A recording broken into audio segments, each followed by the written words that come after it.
പക്ഷേ ഹരീഷ് വാസുദേവൻ ഒരു ബംഗാളി ചലച്ചിത്ര പ്രവർത്തക ഇന്നലെ ചലച്ചിത്ര അക്കാദമിയുടെ ചെയർമാനെ കുറിച്ച് പറഞ്ഞെങ്കിൽ ഇന്ന് മലയാളത്തിലുള്ള ഒരു നടി മോഡലിംഗ് ചെയ്തിരുന്ന ഘട്ടത്തിൽ ഇപ്പോൾ അമ്മയുടെ ജനറൽ സെക്രട്ടറി ആയ വ്യക്തിയെക്കുറിച്ചാണ്, സിദ്ദിഖിനെ കുറിച്ചാണ് ഈ പറയുന്നത്.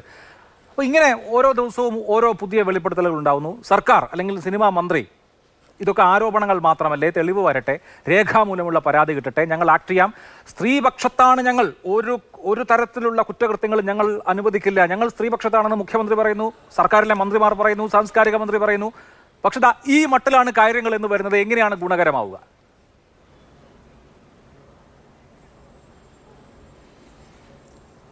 അഭിലാഷ്, ഞാൻ പറഞ്ഞല്ലോ, CRPCയിലെ 12ാമത്തെ അധ്യായത്തിലാണ് ഈ ഒഫൻസിനെ പറ്റി പറയുന്നത്. പുതിയ നാഗരിക് സുരക്ഷയ്ക്ക് 2023 പുതിയ നിയമത്തിനകത്ത് അത് 13ാമത്തെ അധ്യായത്തിലാണ്.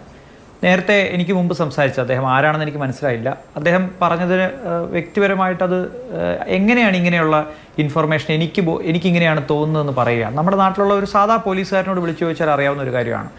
ഈ 154 അനുസരിച്ച് ഒരു ഇൻഫർമേഷൻ കിട്ടിയാൽ, ആ ഇൻഫർമേഷൻ ഇലക്ട്രോണിക് ആവാം, ഏത് രൂപത്തിലും ആവാം, ഒരു ഇൻഫർമേഷൻ കിട്ടിയാൽ അത് കേസെടുത്തതിന് ശേഷമാണ് ഈ മൊഴി എടുക്കുക.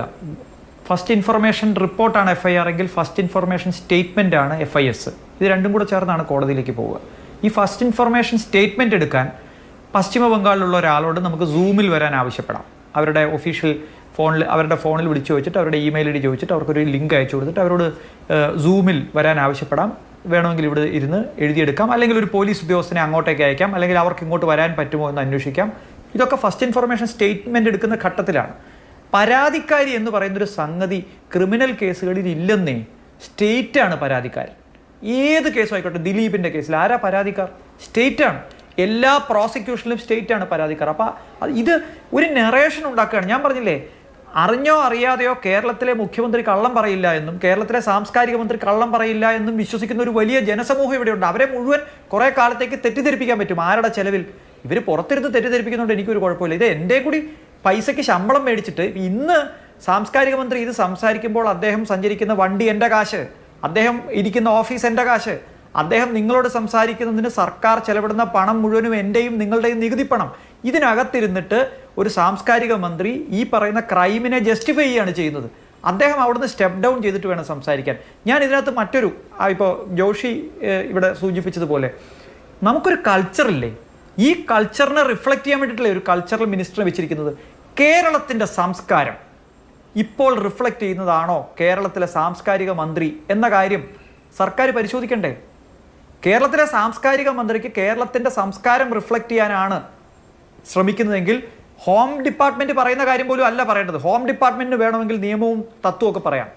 നമ്മുടെ സംസ്കാരം ഇത്തരത്തിലുള്ളതാണോ അല്ലയോ എന്ന് പരിശോധിക്കേണ്ട ഒരു മന്ത്രി, റിഫ്ലക്റ്റ് ചെയ്യേണ്ട ഒരു മന്ത്രി, ഈ മന്ത്രിയുടെ വാക്കുകൾ എങ്ങനെയാണ് സ്ത്രീകൾ കണക്കാക്കേണ്ടത്? ഇന്ത്യയിലെ സ്ത്രീകളോടാണ് സംസാരിക്കുന്നത്. ഞാനും അഭിലാഷും നാളെ നമ്മുടെ സുഹൃത്തുക്കളായിട്ടുള്ള പശ്ചിമ ബംഗാളിലെ സുഹൃത്തുക്കൾ, ഇപ്പോൾ ഇന്ന് ഞാനൊരു മീറ്റിങ്ങിലായിരുന്നു, അവരെന്നോട് ചോദിക്കുകയാണ് ഈ ഇതിനെപ്പറ്റി, കേരളത്തിൻ്റെ ഇതിനെപ്പറ്റി അവരുടെ ഓൺലൈനിൽ വായിച്ചിട്ട് എനിക്ക് ലജ്ജ തോന്നി അവരോട് സംസാരിക്കാൻ. ഞാൻ പറഞ്ഞു, I don't belong to that group എന്ന് പറഞ്ഞു. എനിക്ക് ഈ എൻ്റെ റെപ്രസെൻറ്റേറ്റീവ് അല്ല ഈ മന്ത്രിയായിരിക്കുന്നതെന്ന് പറഞ്ഞു. ഞാൻ കൂടി വോട്ട് ചെയ്ത ഒരു സർക്കാരാണ് കേട്ടോ ഇപ്പം ഭരിക്കുന്നത്, അത് പറയണമല്ലോ. പക്ഷേ എൻ്റെ റെപ്രസെൻറ്റേറ്റീവ് അല്ല ഈ സംസാരിക്കുന്നത്. എൻ്റെ സാംസ്കാരിക മന്ത്രിയും ഇങ്ങനെയല്ല, എൻ്റെ സംസ്കാരവും ഇങ്ങനെയല്ല. ഒരു ആവറേജ് മലയാളി എന്നുള്ള നിലയ്ക്ക് എൻ്റെ സംസ്കാരം റിഫ്ലക്റ്റ് ചെയ്യാനാണ് ഞാൻ സാംസ്കാരിക മന്ത്രി തിരഞ്ഞെടുത്തതെങ്കിൽ അതല്ല ഇവിടെ നടക്കുന്നത് എന്നുള്ളതാണ്. ഈ സിദ്ദിഖിൻ്റെ കാര്യത്തിൽ വന്നു കഴിഞ്ഞാൽ എന്ത് ക്രിസ്റ്റൽ ക്ലിയർ ആയിട്ടാണ് ആ കുട്ടി, ആ സ്ത്രീ സംസാരിക്കുന്നത്. അവർ നേരത്തെയും ഇത് പറഞ്ഞിട്ടുണ്ടെന്ന് അഭിലാഷ് പറഞ്ഞു. ഒഫൻസ് നടന്ന സ്ഥലം അറിയാം, സമയം അറിയാം, ആരാണ് ചെയ്തതെന്നറിയാം, ആരാണ് പരാതിക്കാരിയായി FIS എടുക്കാൻ റെഡി ആയിരിക്കുന്നത് അറിയാം. എന്താ FIR എടുക്കാത്തത്? ഇവരാരും ഏതെങ്കിലും സമയത്ത് എന്നെ തോണ്ടി പിച്ചി മാന്തി എന്നൊന്നും അല്ലല്ലോ പറയുന്നത്. സ്പെസിഫിസിറ്റിയോടുകൂടിയാണ് പറയുന്നത്, വിത്ത് സോളിഡ് പ്രൂഫ്. കേരളത്തിൽ ഇത്രയധികം സമരങ്ങൾ നയിച്ചിട്ടുള്ള അഗസ്റ്റിൻ പൊട്ടോളി ആയാലും അല്ലെങ്കിൽ ജോഷി ജോസഫ് ആയാലും കേരളത്തിൻ്റെ അഭിമാനമാവുന്ന ഒരു സിനിമാറ്റോഗ്രാഫറാണ്, ഒരു സംവിധായകനാണ്. എങ്ങനെയാണ് ഈ പറയുന്നത്? ഇതെല്ലാം കള്ളമാണെന്നാണോ പറയുന്നത്? നാളെ ഇനിയിപ്പോൾ എന്തുകൊണ്ടാണ് ഈ വാദം പറയുന്നതെന്നും കൂടി അഭിലാഷ് ആലോചിച്ച് നോക്കൂ. നാളെ രേഖാമൂലം എഴുതി കൊടുത്താൽ പോലീസ് അന്വേഷിക്കുന്നുണ്ടല്ലോ, രാജിവെക്കുന്നത് കഴിഞ്ഞിട്ട് മതി എന്ന് പറയും. FIR ഇട്ടാൽ പറയും കുറ്റപത്രം വന്നാൽ മാത്രമേ കുറ്റവാളിയാണെന്ന് പറയാൻ പറ്റൂ, അതുവരെ ആരോപണ വിധേയൻ മാത്രമാണെന്ന് പറയും. കുറ്റപത്രം വന്നാലോ അദ്ദേഹം നിഷേധിച്ചിട്ടുണ്ട്, കോടതിയിൽ പോയിട്ടുണ്ട്, നമുക്ക് കോടതിയിൽ വിധി വരട്ടെ എന്ന് പറയും. ഇങ്ങനെ ന്യായീകരണങ്ങൾ എത്ര വേണമെങ്കിലും പറയാം. ചോദ്യം ആരുടെ കൂടെയാണ് നിങ്ങൾ നിൽക്കുന്നത്, നിങ്ങൾ ആർക്ക് എന്ത് സന്ദേശമാണ് കൊടുക്കുന്നത്?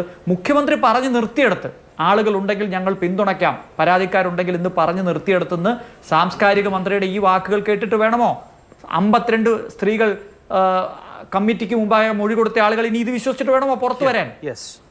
അതുകൊണ്ട് അങ്ങേയറ്റം ലജ്ജാകരമായ ഒരു പ്രവൃത്തി സർക്കാർ നടത്തുന്നു. ഞാൻ പറഞ്ഞില്ലേ, എനിക്ക് സത്യം പറഞ്ഞതെല്ലാം കേട്ടിട്ട് ഇന്ത്യയിൽ ജീവിക്കുന്നതിന് എനിക്ക് ബുദ്ധിമുട്ട് തോന്നുന്നുണ്ട്.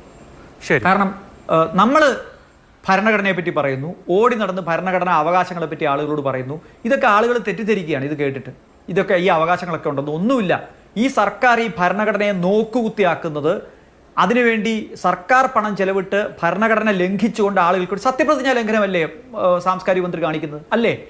ഫിയർ ഓർ ഫേവർ ഇല്ലാതെ, ഒരാളോടും ഫിയർ ഓർ ഫേവർ ഇല്ലാതെ പ്രവർത്തിക്കുമെന്ന് സത്യപ്രതിജ്ഞ ചെയ്തിട്ട് രഞ്ജിത്തും വേണ്ടി വാദിക്കുകയല്ലേ ചെയ്യുന്നത്? രണ്ടുപേരുടെയും മന്ത്രിയാണ് അദ്ദേഹം. പരാതിക്കാരുടെയും ആരോപണ വിധേയന്റെയും മന്ത്രിയാണ്. പക്ഷെ ആരോപണ വിധേയന്റെ കൂടെ നിൽക്കുകയാണ്.